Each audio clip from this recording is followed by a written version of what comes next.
जज्बा welfare foundation के तहत यहाँ गुलशन कॉलोनी में जुल्करनैन अली साहब की जानिब से मदरसा के बच्चों के दरमियान कपड़े और दीगर तहाइफ तकसीम किए गए। इस मौका पर एक नहायत शानदार इफ्तार पार्टी का भी एहतमाम किया गया था, जिसमें इलाके के काउंसलर सुशांतो घोष की शिरकत की बात थी, लेकिन पार्किंग के मामले में कोलकाता म्यूनसिपल कॉरपोरेशन में मेयर फिरहाद हकीम की क़यादत में मीटिंग थी, इस वजह से वो शिरकत नहीं कर सके। लेकिन उन्होंने प्रोग्राम को जारी रखने का हुक्म दिया। इस तरह यहाँ एक शानदार और रौनक अफरोज़ इफ्तार पार्टी और कपड़ों और दीगर तहाइफ की तकसीम का प्रोग्राम रखा गया। इस प्रोग्राम की एक और खुसूसियत ये थी कि जुल्करनैन अली साहब के साहबजादे और तौहीद रज़ा साहब ने हाल में उम्रा का शर्फ हासिल किया था। उन दोनों की भी ख्वाहिश थी कि मदरसा के बच्चों के लिए कुछ किया जाए। इसी इरादे से इस प्रोग्राम का एहतमाम किया गया।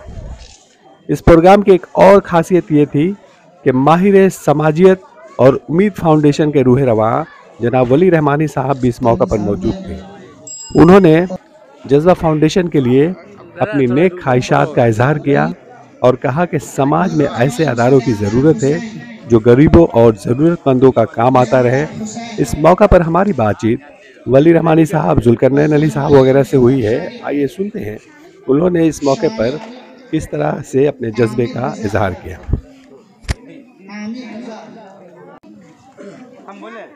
जी, बहुत बहुत शुक्रिया जुल्कर भाई का कि उन्होंने मुझे इस लायक समझा कि मैं उनके मदरसे के बच्चों को तोहफ़ा देने के लायक समझा। उन्होंने इफ्तार की दावत दी तो मैं इफ्तार भी साथ में किया हूँ, बच्चों को तोहफ़ा भी दिया। और जो दो भाई हमारे हरमैन शरीफैन की ज़ियारत करके आए, उनसे मुलाकात हुई। बहुत ही अच्छा मौका है और ऐसे मौक़ों को और फ़राहम करनी चाहिए और हर साल इस तरह के इफ्तार का इंतज़ाम होने चाहिए जहाँ दीन की बात हो, उम्मत को जोड़ने की बात हो। इंशाअल्लाह क्या पैगाम यहाँ से आप देंगे? पैगाम यही देंगे कि रमज़ान वो महीने है जब हमें अल्लाह का तक़वा हासिल करना चाहिए और आशिक़ रसूल बनने का एक बहुत सुनहरा मौका है ये। हम सबको आशिक़ रसूल बनना चाहिए और सदका ज़कात देने का जो हमारा रिवाज है उसको सही तरीके से करने की कोशिश करनी चाहिए। ज़रूरी है इस तरह से मदरसे में वो बच्चे पढ़ते हैं जिनके सर पे किसी का हाथ नहीं होता, अक्सर यतीम मिस्कीन बच्चे होते हैं। हमें बढ़ चढ़ के जुल्कर भाई की तरह हर मदरसे की इस तरह कफ़ालत करनी चाहिए। जिस तरह खूबसूरत पैकेट्स बनाए थे इन्होंने ईदी के, माशाअल्लाह बहुत खुशी हुई देखकर। इस तरह हमें बढ़ चढ़ करके एक मिसाल इन्होंने बनाया है। हम सबको इस तरह से काम करनी चाहिए। जिस तरह से आपका उम्मीद फाउंडेशन काम करता है बच्चों के लिए, वो किसी और मौके बात करेंगे उम्मीद फाउंडेशन के बारे में। आज इसके दावत में उनकी बात करते हैं, तो इनको भी थोड़ा मशवरा दिए उसी तरह काम करें आप। नहीं इंशाअल्लाह ठीक है। इस मौके पे यही बोलने देंगे अल्हम्दुलिल्लाह बहुत अच्छी काम है। ऐसे काम सभी लोगों को करना चाहिए और बढ़ चढ़ के इसमें हिस्सा लेना चाहिए।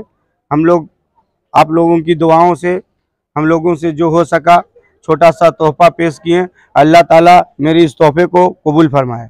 कितना बच्चों को तोहफा दिया गया? लगभग 40 से 45 बच्चों को हम लोग, वो बच्चे बिहार के थे, वो ईद के लिए घर रवाना हो रहे, तो हम लोग छोटा सा कोशिश किया कि वो बच्चे अपने घर जा रहे, तो जज्बा वेलफेयर फाउंडेशन की जानिब से एक छोटा सा तोहफा लेके जाए। ये जहन में कैसे आया कि मदरसों को बच्चों को इस तरह से? देखिए, हम बराबर ही मदरसों में जाते रहते हैं और हमारे बगल में भी जामिया अब्दुल्ला है, क्योंकि इसमें सिर्फ 5 बच्चे थे, सब सबरात में ही घर चले गए थे। और जमाले मुस्तफ़ा में आज तरावी ख़त्म होगी, कल बच्चे लोग जाएंगे अपना अपना घर, तो मैंने सोचा कि आज ही मैं ये तोहफा पेश कर दूं।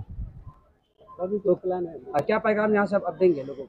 लोगों को ये पैगाम देंगे कि अच्छा काम है, लोगों के साथ खड़े रहना चाहिए और हमेशा कोशिश करना चाहिए जो बढ़ चढ़ के हिस्सा ले। और हमारे आज इस खास प्रोग्राम के चीफ गेस्ट थे सुशांतो दा, बोरो के चेयरमैन, 108 नंबर वार्ड के काउंसलर। आज उनकी मसरूफियत की वजह से नहीं आ सके। कॉरपोरेशन में पार्किंग का मीटिंग चल रहा है, इसी वजह से दादा नहीं आ सके और हम लोग दादा के साथ हैं और दादा ने कहा कि आप कर लो, कोई बात नहीं है। तो दादा की इजाज़त से हम लोगों ने ये तोहफा लोगों तक पहुंचा दी है। आपको लगता है कि आज वो यहाँ मौजूद थे तो आप लोग का हौसला और? हाँ, क्योंकि जो उनकी मसरूफियत की वजह से नहीं आ सके, कॉरपोरेशन का उनका मीटिंग चल रहा था, इसी वजह से वो नहीं आ सके। उनकी सपोर्ट आप लोग का हासिल है? हाँ हासिल है, वो जैसा बोलेंगे हासिल है। कितने बच्चों को आज बांटा गया है? आइंदा आप लोग जो प्रोग्राम करेंगे क्या उसमें जो काउंसलर साहब को? काउंसलर साहब हम लोग को हर साल ऑटो स्टैंड में अफ्तार दावत का एहतमाम करते हैं, हम लोग सब उसमें शिरकत होंगे। दादा बड़े पैमाने पर 26 या 27 रमजान को करेंगे। आज कितने बच्चों को बांटा गया तमाम ये जगह कपड़ों और 40 से 50 बच्चों तक दिया गया। और ये सब बच्चे बाहर के हैं, मदरसे में पढ़ते हैं।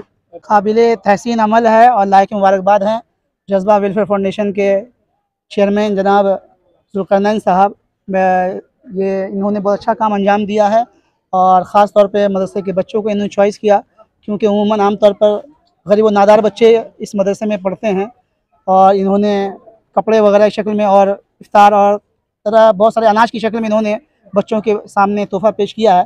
ये बहुत खुशी की बात है, बहुत अच्छा कदम है और ऐसा अच्छा अमल तकरीबन हर एक अहले खैर हज़रात को करना चाहिए। मेरे पापा बहुत ही अच्छा काम करते हैं और आज भी बहुत ही अच्छा काम किए हैं। जो सारे बाहर के बच्चे को जो मदरसा में पढ़ते हैं, लगभग 45 बच्चे को कपड़ा और सेरी का सामान सब कुछ दिए हैं। इफ्तार की भी दावत थी यहीं पे, तो मेरे पापा हमेशा ही करते हैं और इंशाल्लाह आगे भी पापा हमेशा ही करेंगे और हम लोग पापा के साथ। आपको अपने फादर पे कितना गर्व है? बहुत गर्व है। क्या अच्छा लगता है, पापा करते हैं, हम लोग भी अगर पापा कर रहे हैं आज आगे हम लोग भी करेंगे इंशाल्लाह। अच्छा लगता है, किसी का हेल्प हो जा रहा है उससे हम लोग को खुशी मिलता है, उसका दुआ मिलता है, यही हम लोग के लिए बहुत बड़ा चीज़ है। देखिए, मेरा छोटे से सोशल करने का शौक़ है और हम शौक़ से करते हैं, क्योंकि खिदमत खल्क़ से अच्छी कोई चीज़ नहीं होती है, इसलिए इंसान को हमेशा चाहिए खिदमत करना। तो जज्बा वेलफेयर फाउंडेशन और जज्बा के चेयरमैन जनाब जुल्करनैन साहब और जज्बा के तमाम कारकुनान की तरफ से हम तमाम हिंदुस्तान के वासियों को रमज़ानुल मुबारक बहुत बहुत मुबारकबादी पेश करना चाहते हैं। और 10 रमज़ान तक हम और जनाब जुल्करनैन साहब के बड़े साहबजादे हम लोग इंडिया में नहीं थे, हम लोग शहर नबी में और मक्का शरीफ में हम लोग तशरीफ़ ले गए थे उम्रा के नीयत से। अल्लाह हम लोगों को उस बारगाह में बुलाया और उस बारगाह में भी हम लोगों ने जज्बा वेलफेयर फाउंडेशन के लिए खूब खूब दुआएँ की कि अल्लाह ताला जज्बा को और जज्बा के प्रेसिडेंट और जज्बा के तमाम कारकुनान को अल्लाह खूब खूब तरक्कियाँ दे। और आप लोगों ने ये बारहा देखा है 2019 से जज्बा वेलफेयर फाउंडेशन जब से बुनियाद रखी गई है तब से अल्हम्दुलिल्लाह जज्बा वेलफेयर फाउंडेशन इतना बेहतरीन काम कर रहा है कि किसी की तारीफ़ या किसी का मोहताज तारुफ नहीं कि जज्बा किसी के नाम किसी के ज़रिए से अपना तारीफ़ कराए। ये सोशल मीडिया और आप लोगों के चैनल के माध्यम से लोग देखते हैं जज्बा क्या काम कर रहा है अल्हम्दुलिल्लाह। और हम लोगों का ये कोशिश है कि बल्कि 95 ग्राम या कलकत्ता में नहीं बल्कि पूरे मुल्क हिंदुस्तान में जज्बा का नाम हो और जज्बा सबके काम से जाना जाए।